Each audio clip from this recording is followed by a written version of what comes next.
The broadcast is now starting. All attendees are in listen-only mode.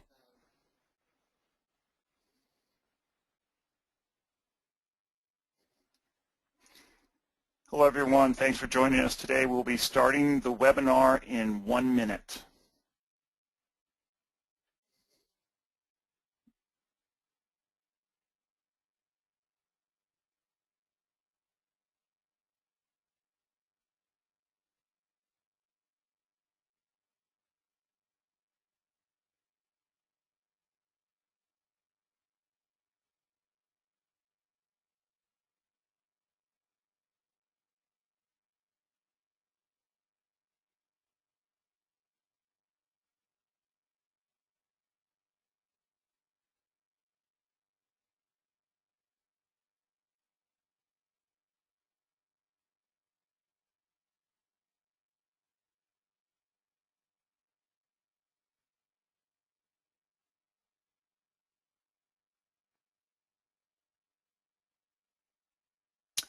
Good day, my name is George DeMarco, ESX Chair, and it is my pleasure to welcome you to today's 2012 ESXperience webinar called Video, the Perfect Hosted Environment.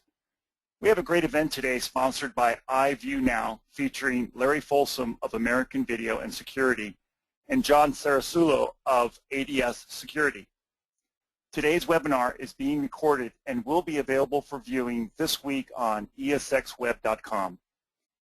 Video delivered in a software as service model, or frequently referred to as SaaS, presents an opportunity for service providers to offer a low-cost, efficient, hosted surveillance solution for end users. The potential for security integration and monitoring companies to penetrate numerous vertical markets and establish a steady recurring monthly revenue stream is enormous. This webinar will show you how to create and maintain a viable video monitoring solution. The panelists will offer their insights into different models for delivery of a video SaaS model for the commercial and multi-site industrial segments. At the conclusion of the presentation, we'll have time for a short Q&A session, so please submit your questions in the questions window on the right-hand side of your screen. I'd first like to introduce Larry Folsom of iViewNow, today's sponsor, to deliver a few remarks about his company. Larry? Thanks, George. Our company is iViewNow. We are a central station-based service. We're providing a cloud video verification service. Next slide.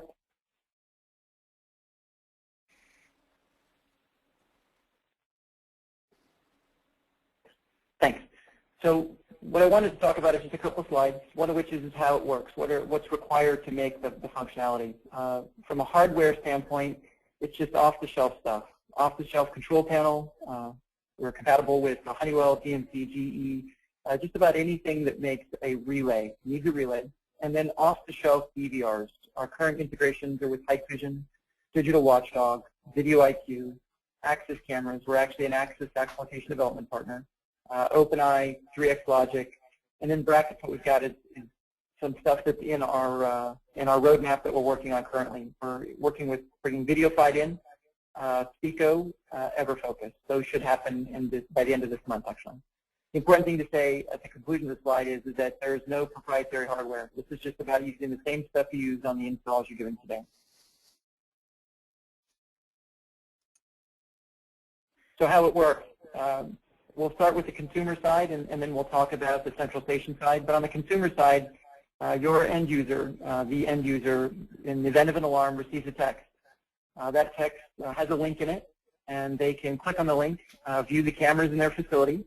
They, in addition, a clip of what caused the alarm with pre-alarm comes into the same application. And if they choose to, there's a button so that they can call the central station to confirm or deny the alarm. Our compatibility is with iPhone, Droid, PC, Mac. Really important thing to say here is that there is no software. This is completely browser-based.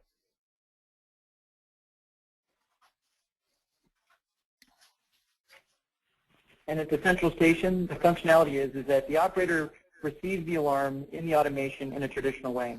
They are notified that there's multimedia associated with the account, and when they click on the link, they're taken to a second window, second screen, in the central station, where the operator is able to live view all the cameras on the facility, and the clip of what caused the alarm with pre-alarm automatically plays to the operator in the same browser. We're recording everything the operator does, but we're not taking any notes. All the notes go back into the central station software where they belong. So our job is to associate alarm events with video into this interface.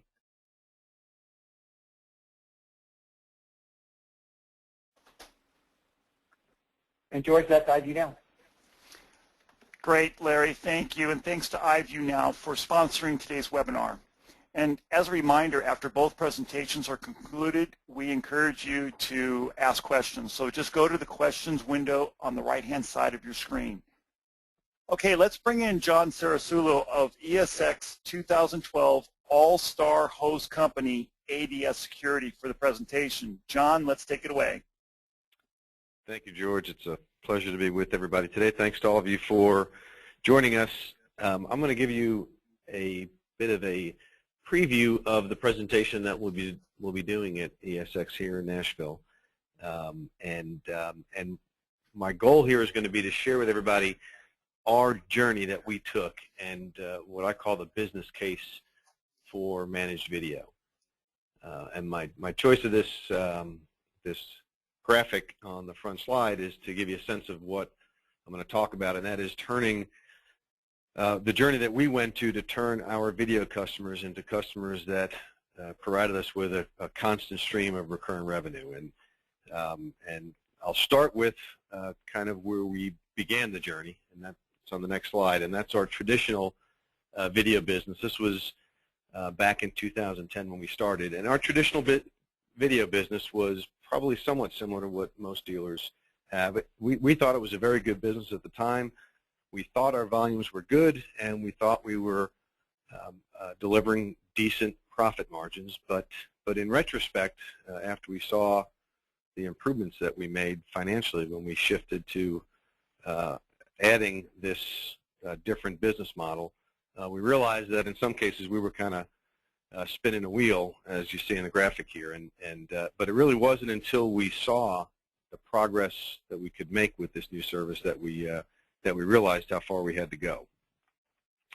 So the challenges we faced, again, probably very similar to ones that most of you are familiar with. Of course, the biggest challenge was upfront prices when we tried to sell a video system, a traditional DVR-based video system to a customer. So it was very hard to get over that hurdle with a lot of customers, especially a lot of our customers, because our focus is on small and mid-sized commercial accounts, and very often the 2,000 and up price that we had to put in front of our customer for the equipment to install a system was a major barrier. So that was a challenge we faced.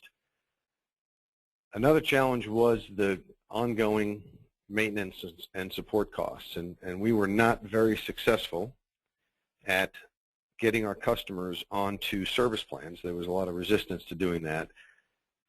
So we ended up situations where we had a significant amount of maintenance and service to provide, and some challenges in certain situations of getting customers to pay for that, or at least customers that were not satisfied with the fact that they had to spend a good bit of money on maintenance, in some cases not too long after systems were installed.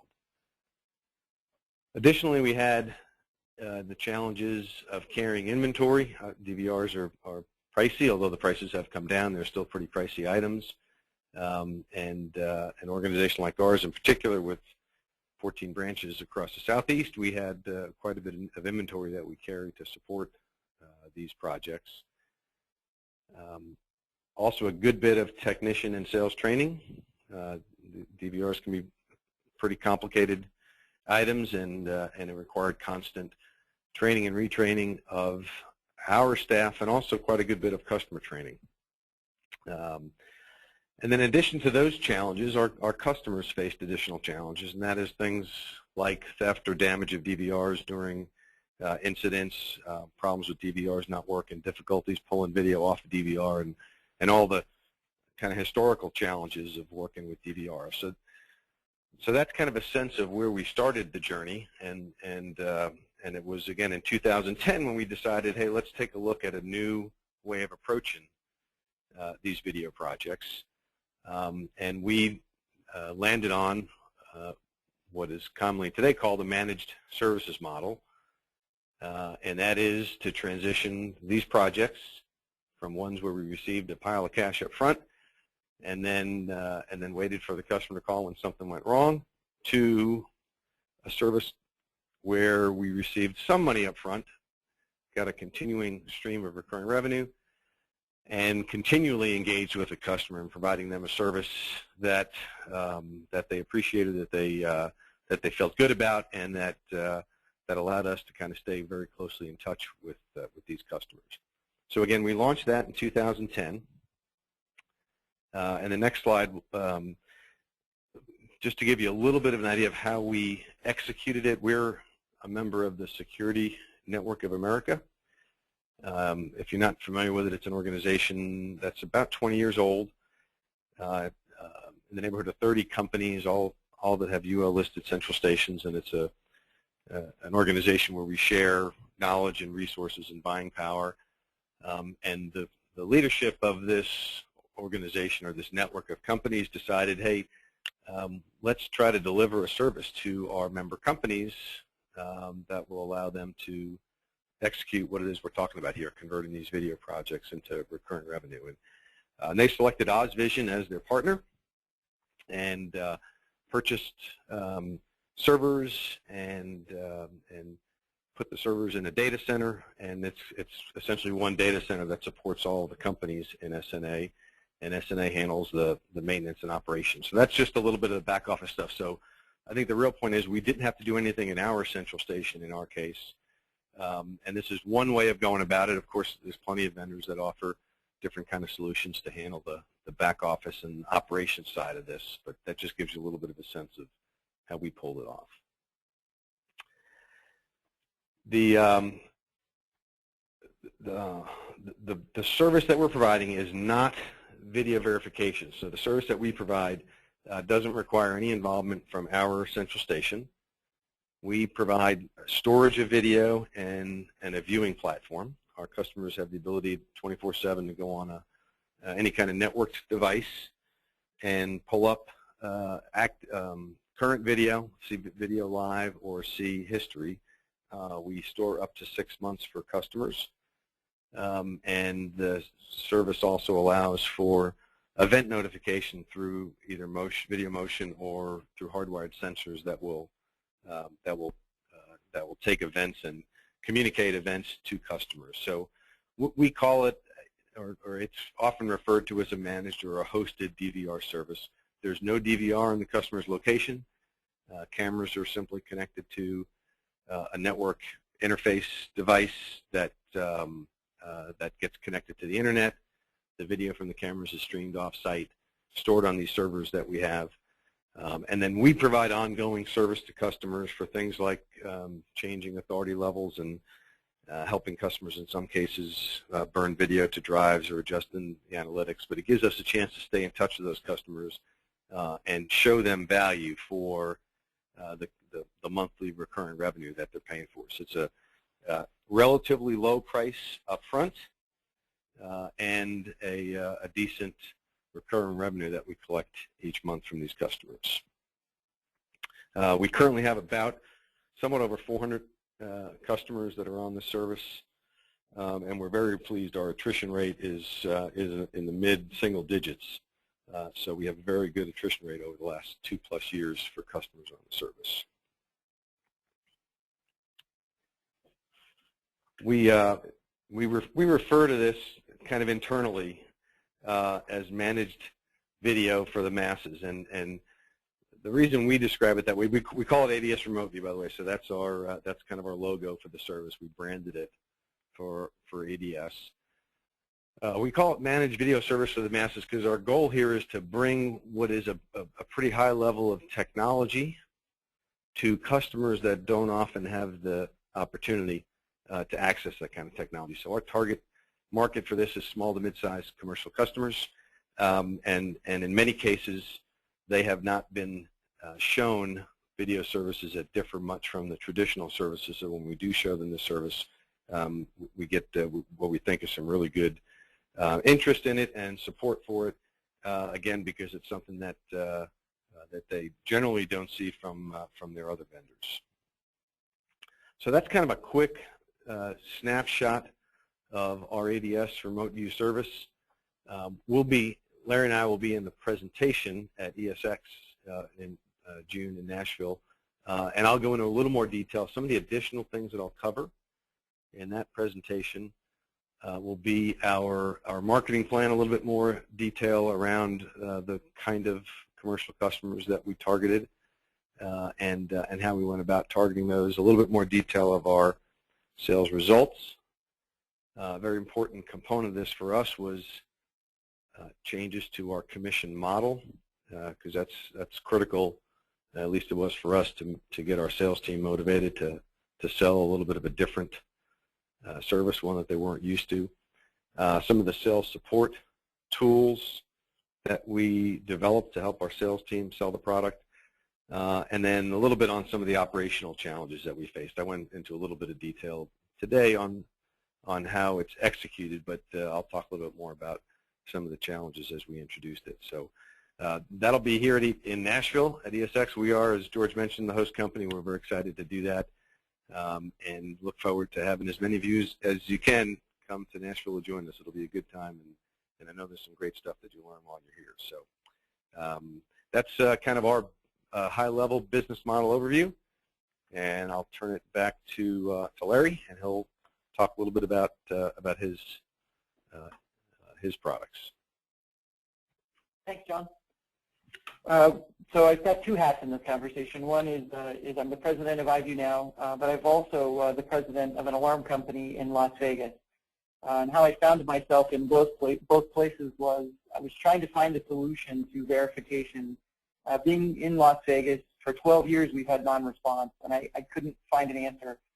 So in this part of the conversation, I'll be talking about how we're working in our market to protect folks and increase recurring revenue with this type of service.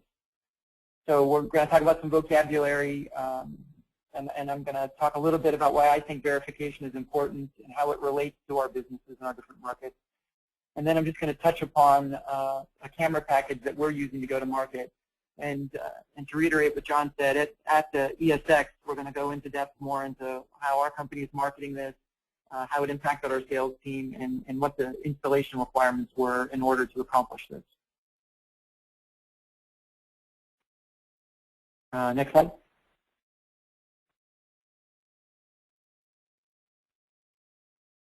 Well, while we wait for him to get to the next slide, I wanted to talk about vocabulary just a little bit.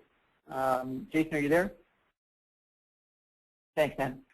So I wanted to touch upon our whole industry is trying to figure out what we're going to do about verification and about this interesting meld between video and the security system. And so I thought I would just pull up some of the definitions that the CSAA has recently put out and their procedure to try and help us understand some concepts. Because what I find is when I talk to the manufacturer guys, they're using the same words as the software guys, and they're using the same words as us as alarm folks, but we really mean something slightly different. So I wanted to touch upon two concepts. One is the remote video investigation, and you can read it for yourself, but the idea here is that the operator takes an alarm and then is going to tunnel back out to the device at the site and take a look and see what's going on inside the facility. And I don't have any accounts like that in my alarm account base, and it troubles me because I personally believe that that's about a minute, and more realistically 2-minute proposition before an operator is going to take the alarm, tunnel back out, and be able to put eyes on the objective to figure out what's going on out there.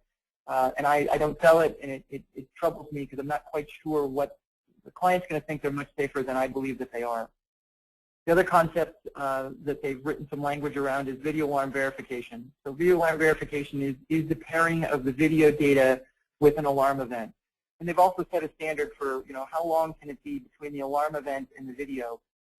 And I'm a big fan of pre-alarm, but what we would probably all agree with is as long as you could tell me that when the event occurred, there's video associated with that event, instant or very closely thereafter, we could give the operator an opportunity to determine what's going on at the scene to try and make a choice. I've said this before, and my concept is I had a central station in the past, the partners in the company had a central station. We had great operators. They made between $9 and $15 an hour, but they were not CSI experts. I keep looking for a paradigm where there's no one there, there's someone there, and then the operator is going to be able to use the RP list and then call the police. So that's the slide. I just pretty much wanted to talk about the definition of remote video investigation and video alarm verification. So why video alarm verification? I think that strategically we would all probably understand, at least in my community, is the epicenter of doom, but the West in general, home values continue to go down. Our municipalities have less and less money to respond to almost everything within our community, let alone alarms that are not genuine, not a reason to roll.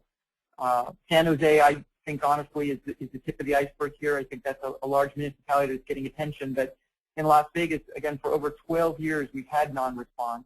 I don't know if you follow the news nationally, but the police here are very aggressive. And they want a good reason to go, but a blind burglar alarm is not considered a valid reason to go. Hasn't been for a long time. I think the other piece, and the reason why this is important, is because the new consumer is a very tech-savvy person. Most small business owners today are leveraging that technology to sort of survive in the new normal that is our economy of 2012. And what I'm finding in Las Vegas is the idea of a blind burglar alarm or passive video that's like an obituary. We're going to go back in and we're going to go log into it and look in the history of it, either at the device or otherwise, is not necessarily at the speed at which most people are living their lives today. And the other part of this is that smartphones make these services not just convenient and accessible, but to the end user more and more necessary to live at the speed at which their businesses are traveling.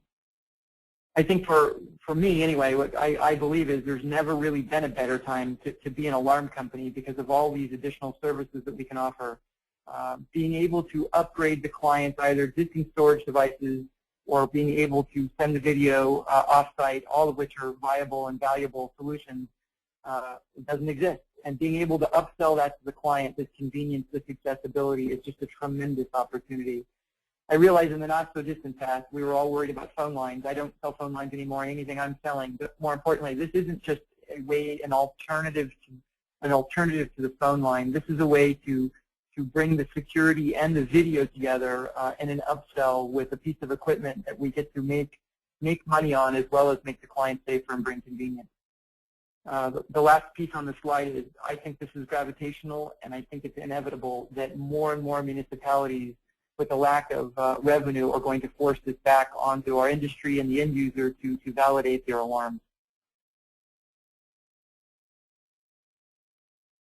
So the last slide that I've got is to try and walk you through, we'll do this in much more detail at the ESX, but today I just wanted to touch upon why I think this is an opportunity.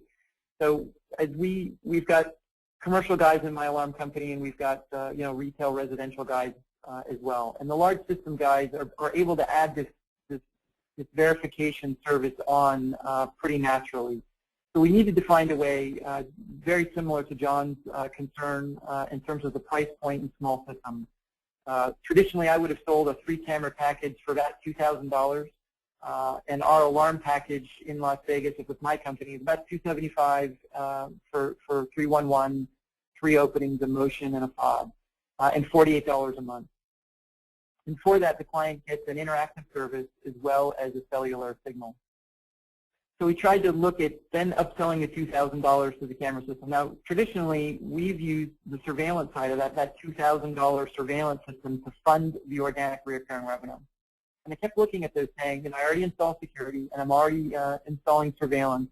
If we could just associate the two together, we could make the client safer and increase this monthly recurring revenue. So this is a package that we came up with, a small system package that is meant to be sold by our small systems guys while they're selling, sort of menu-driven security system. So the package itself is it's an $850 down, and it's an additional $48 a month for this active video service. The direct costs to provide that are about $1,150. That's the equipment. That's 3 cameras, a local storage device, power supply. And the labor, I figure about 6 hours of labor to put this in. Variable there often being the router. I'm sure we can all understand that port forwarding is part of this solution and a part of our headache. and the commission. So that my direct costs look like about $11.50 to supply this 3-camera system. And the creation cost that we're getting out of this is about 12 times. And the factor on that is equipment, the labor, and the commission as I described. The $48 a month minus the central station service associated with it divided in. And that gets us about a 12-month creation cost to add these 3-camera packages and to garner the additional $48 a month. In this particular service and the way we're selling it, the client can live view their cameras anytime they want. Anywhere they've got a browser, they can log on to their phone, they can log on to their PC or their Mac, and they can live view their cameras. The clips associated with the account and their login are in that same interface, whether they're on their phone or whether they're on their PC. And it's a pretty compelling deal to be able to sell because my sales folks have iPhones. They're able to pull out their phone and pretty much just explain to the client that, you know, we're at the service, and if there's an alarm, they're able to get a text message, click on a link in the text message and live view the facility, as well as view a clip of what caused the alarm. Pretty simple sale in terms of its description to the end user in a way that they understand. Unfortunately, most of my alarm accounts are not with this service, so then therefore when the alarm goes off, the central station tells the client, by the way, you've had an alarm and it's zone 5, and that's really not doing the client much of a service. And I think that's an example of how in today's new normal, with the tech-savvy end user, they're just not accepting that anymore. They want to have more real-time understanding of what's going on at the facility and what caused the alarm. So the final breakdown here is that $275 is what we charge for an alarm. That's 3 doors and motion CPOB. I think that's pretty normal. And $48 for the monthly on the system. The 3-camera package is $850 down, an additional $48. So that takes a total for the customer. Gets a commercial-grade security system, commercial-grade surveillance system for $1,125 and $96 a month. We've had great success with this locally. It lowers the upfront cost and helps the client be able to interact with their system. If you've got other questions about iView specifically, just go to our website. It's on these slides. It's just iviewnow.com, i-viewnow.com, as well as just iviewnow.com. Thank you.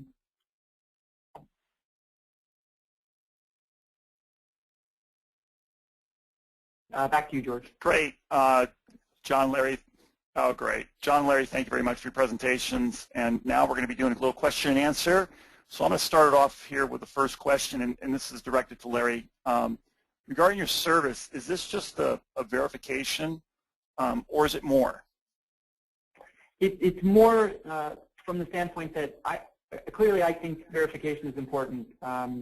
However, to the end user, it's still kind of an idea. It's fast cops. Fast cops are important. But what we wanted was we wanted the experience to be rich enough that the client was going to use it, log on, live view from different types of appliances, and also have notification in the event of an alarm. So to answer your question, it's both an anytime live view as well as notification in the event of an alarm.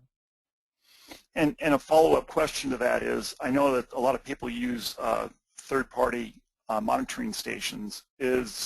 How does that relate to your service? If they go to our website, again, i-viewnow.com or iviewnow.com, we've got third-party central stations as dealers, and we can either connect them to them or they can pick the central stations that are already on board with us to be able to provide this service to them. Great.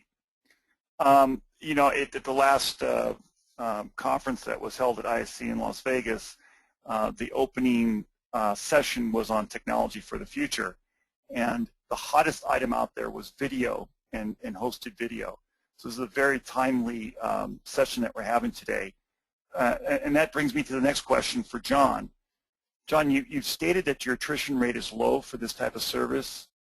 How are you marketing to your existing customer base to add managed video services to your existing customers? Because I'm sure that when you attach remote video monitoring or verification of monitoring, that it's going to lower the attrition rate across the board. Yeah, so that's a really good question. So when we first launched, our first focus was to present this service to customers that we had at the time that we knew were very frustrated with their current video systems or have had significant expenses in the past related to their video systems. So we actually sold a significant number of systems early on to existing customers that had video systems, and then we also, of course, had the opportunity early to market it to customers that we had that were Berg and Fire customers, but never went down the route of traditional video, generally because of the price. So we had a chance to go back to those customers and say, hey, we have something new for you. We know you weren't interested in video last time we presented it to you. It was a little out of your budget, but now we've got something with a very modest upfront cost that'll give you a great video service. So we actually had a great time kind of mining our customer base when we first launched the product back in 2010, and those are the customers really that we started early, that we have this attrition experience that I mentioned that puts it in the 5 to 6% range. That's great. Thank you for that answer there. And John, I have another question that came in on our question window here. It says, John, I saw you're famous, John. You got your 15 minutes of fame here. I saw your picture on the cover of SDM March edition regarding ADS's remote view. Why do you think the video surveillance category is seeing so much growth, and what do you say to integrators considering but are not sure if it's the right time to add this to their business offerings? Great question. Yeah, I appreciate that comment. And so I think the reason it's the right time is because, as we've mentioned a few times during this presentation, people are just, everybody in business today is very used to looking at video through devices that they use on a daily basis, whether it's an iPhone or a Droid or an iPad or their home computer. Just the growth of services like YouTube and videos that folks email around, it just doesn't seem like a stretch anymore when you tell somebody, hey, I've got a service that's going to allow you, we can put some cameras up in the back of your business and you'll be able to look in any time and view your video real time, and we can store it for you, and you can pull up clips. You can have clips sent to you. You know, if you mentioned that to a customer a few years ago, they would have kind of been skeptical about it. Now it just doesn't seem like, it almost seems like, well, of course you should be able to do that. So to me, that's the ground is much more fertile now because that is just something that folks kind of have come to expect. And now we have a way to show them how to do it and to not spend a lot of money doing it. And I think that's, to me, that's the compelling reason for folks to think about launching a service like this. Because that, as you know, that will lead to other services. If you get a customer that you can start working on video with, you have an opportunity to work with them on other services that you would provide and expand your business relationship with them. So it's a great kind of opener, and it's a service that customers really appreciate and enjoy and get value out of. Great. Thanks, John. Now I got another question for Larry. Larry, it's regarding the creation cost. Do you mean it takes you 12 months to recoup your upfront direct costs? Is that what you were saying on your slide?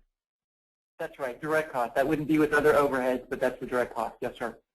Okay. Is there anything else that you would consider in that, or is that just that you're just covering the direct costs? As far as direct costs go, we both agree with is that's not covering the rent and the electricity and other things that have to do with the facility that's going to run that install. But it does include the installer, his truck, his insurances, and his uniform. So it's about the direct cost. Yes, sir.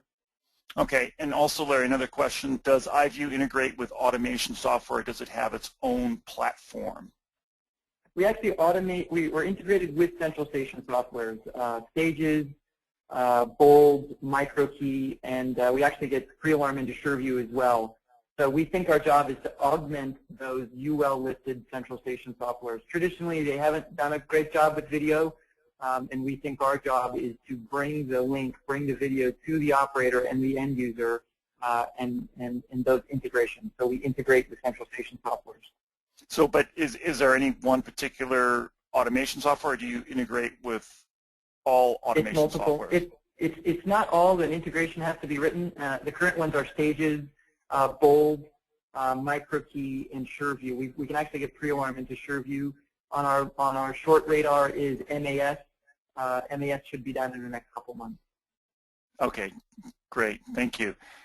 Here's another question that we have, and I'm going to add a little bit to this question, but how difficult is the installation process for remote view, John?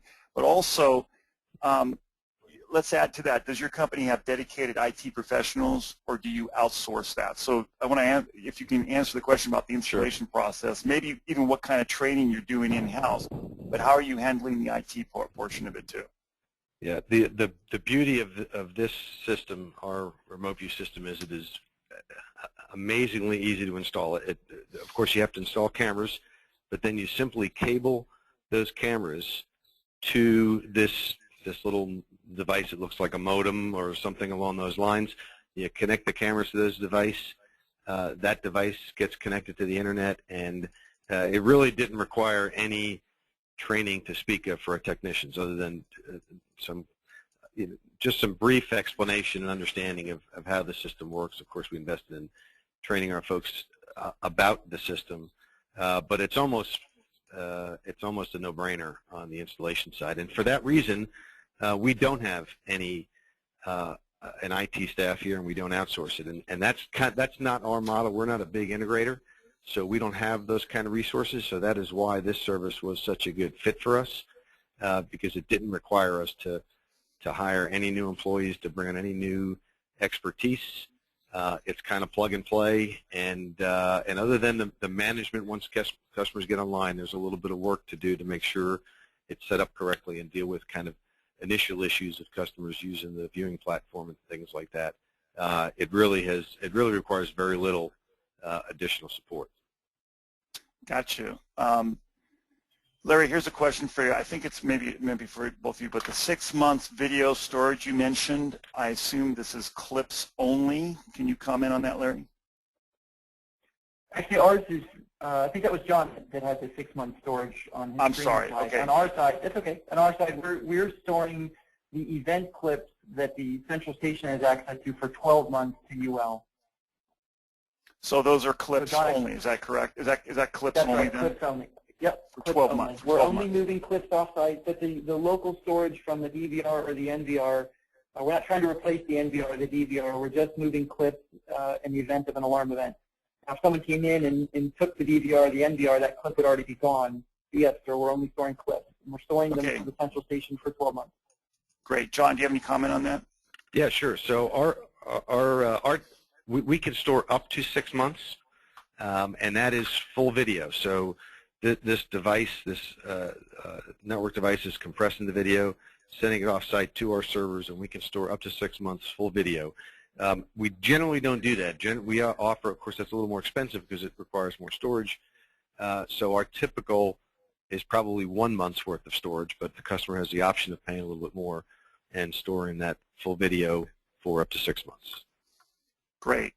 I want to take this over to the sales staff, John, a little bit. Okay.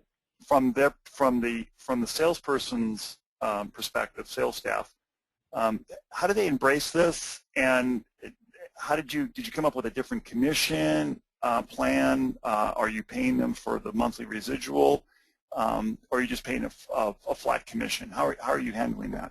Yeah, that's a great question, and that really gets to the root of I think why we've been successful with this initiative, and something that every business owner or manager is going to have to be very thoughtful about when they try to make this transition that we did. So I'm going to go into a little bit more detail on this at ESX because it'll be a little bit easier when I'm live and face-to-face with folks to do it. But we shifted our commission program from what was probably a pretty traditional commission program prior to launching this to one that was significantly based on recurring revenue. It's not exactly residuals, but we pay our sales commission on a multiple of recurring revenue, and it was a challenge to get, especially sales folks that had for many years sold traditional video systems.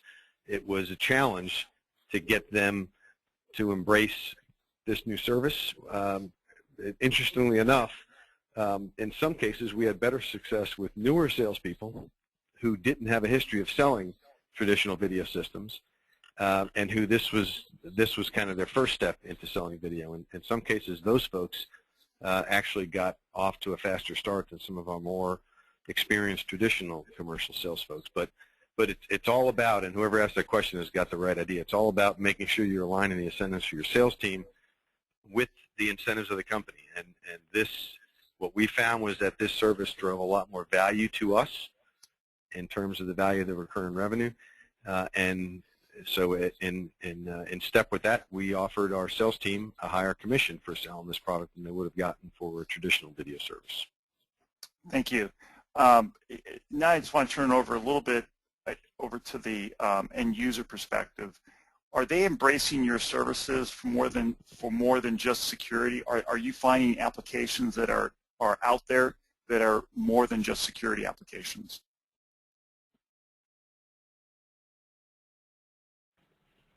Either one. So yeah, I'll jump in on that. Sure. So we have a lot of business customers that are using this to help them manage their business. So it's given them. We might have customers that have a handful of fast food locations or other kind of multi-site customers, and in addition to the security aspect, it gives them an opportunity to look in when they obviously can't be in multiple locations at one time. They can look in and see what's going on in the business, making sure their employees are doing what they're supposed to do when they're supposed to do it. So I would say, to a large degree, many of our customers using the service use it for value beyond just security, and that's a big part, I think, of the attrition improvement. Because once you get used to using the service to manage your business, it's hard to go back. Right. I would completely agree with John. We've got statistics on the people that are using our service and how often, and we track all of that. And I think we could probably all just relate it back to our own alarm company. You know, I look in my phone if I'm not at my shop, and after, say, 8:30, if there's trucks back there, there's something wrong, right? They're supposed to be out in the field protecting from us. So we find people using the service to be able to view their businesses as almost more important, quite frankly, than the other side of it. They're able to have both in one container. Great. Okay, we have a question for both of you gentlemen. They'd like to provide, they want you to provide some detail on the hardware choices you've made, analog versus IP. I'm assuming for video. So I'm in Las Vegas, and I would say that price is still a big issue for us, and so we find ourselves doing more and more blended installations where we might be using IP cameras at the doors or megapixels, you know, and looking into yards where the economy sort of helps the price. So we still find ourselves doing a fair amount of analog because pound for pound the price makes sense. So, however, I don't think we're doing too many just all IP anymore as much as we move forward. We are doing a lot more blended installations on our side, on the alarm company. Okay, John, how about you? John, do you have any comment on that? Yeah, I do. So our service only works with analog cameras, but it'll work with any analog camera. So in many cases, we have a customer that will have analog cameras and a DVR, and we'll be able to take out the DVR, put our network device, and not have to replace the cameras. But it'll function with any type of analog cameras. Oh, great. Okay, here's a good question. What is generating the alarm alert and subsequent video clips? Is it analytics from the video or traditional bird panel output relays? Larry, you want to take that first? Now, yep, sure. So from iView now, it's the control panel. It's the control panel. We are integrated with Video IQ where we're using the analytic. So how I would differentiate this is we're not using motion nor pixelation to generate an alarm signal. It is either the alarm panel is gone into an alarm and is firing the relay that is just punched down to the back of the DVR or the NVR, or the analytic in, say, the Video IQ is a trip. So it was important to me because having had a central station, the intent here is there cannot be noise brought into the central station. They need to be real alarm events. And although the control panel isn't a very bright piece of equipment, I think we would all agree it's a very consistent piece of equipment. So this is about alarm events derived either by the control panel or by an analytic strong enough to be brought into the central station. Gotcha. John, do you have any comment on that? Sure. So our system is not connected to the alarm panel. It it has video analytics, so it can identify motion, and that can trigger sending an event, or it can be connected to any hardwired sensor where that output would trigger a clip of up to 1 minute to be sent. So either of those two things can trigger the system sending a video clip. Gotcha. And then now I got another question I want to ask you guys. So you now have managed services hosted or otherwise, and do traditional alarm contracts cover the liability associated with managed services, or did you add language to cover the new services that you're offering? In my alarm company, we're using a separate agreement to cover that. It is a different paradigm. Not that much different, but different enough to make sure that we're accounting for it in terms of the language. Okay. John? Yeah, so we actually developed a separate contract to cover this service. And that was done, was that done to cover anything with managed services, whether you're using access control as managed service or video, or is it specific speaking to video? We have one that is specific to video. Okay, great. Yep, just very specific to video. Okay, here's a question. Long-term storage questions. Are you shredding frames? Larry? I'm sorry, say again? Are you shredding the frames for long-term storage? Are you shredding the frames? I don't think I understand the question, George. I'm sorry. Okay, John. I don't know if you have if you understand that. Yeah, I've never heard, I can get have a sense of what that means in terms of security and disposing of old video, and I think for our service the answer is no, we're not. Okay, gotcha. Yeah, and ours is, so if it's about where the video is going, we're actually using Rackspace in Texas as our service, so it's all going up and over to Rackspace in Texas where it's stored, but it's a first in, last out sort of a relationship with the video. Gotcha. Thank you. Now I got two more questions, final questions. What about bandwidth issues? Are you experiencing any bandwidth issues when you're dealing with your clients? I do all the time. In fact, in Las Vegas we have cable and we have some DSL, and so part of our questionnaire at the salesperson level is to make sure we understand what the bandwidth of the facility is. The iView Now service, what we've done to sort of mitigate the amount of bandwidth needed is that it pulls up 4 cameras at a time. The client can view all the cameras that their login has rights to, but they can only look at 4 at a time. So that was our way of sort of putting a governor on the amount of bandwidth we're taking down from the site. We've had experiences, like I'm sure most of the folks listening have, where the end user gets client software from a manufacturer and pulls up, say, 28 cameras and shuts it all off and doesn't understand why the video quality is diminished. So through our design, we've tried to limit the amount of bandwidth that's coming up, as well as the sales folks have to be proactive at the point of sale to make sure that the amount of bandwidth that's there is compatible. We just need high-end DSL, but not low-end DSL, so cable does it very finely for us. Thank you. John, do you have any comment on that? Yeah, our requirement is that the customer have a high-speed internet connection, and we have very little problems in terms of bandwidth. The system requires 128K up and down, and occasionally a customer will have a problem with their broadband connection, but it really is not an issue for us. Has not been a significant issue for us. Great. And I have one last question. How is local law enforcement treating video verification in the communities you serve? How are they embracing it? Do they understand it? And how are you promoting it? In Las Vegas, they're actually very excited about it. We have I don't want to overemphasize it, but we have a very aggressive police department here, and they just want a good reason to go.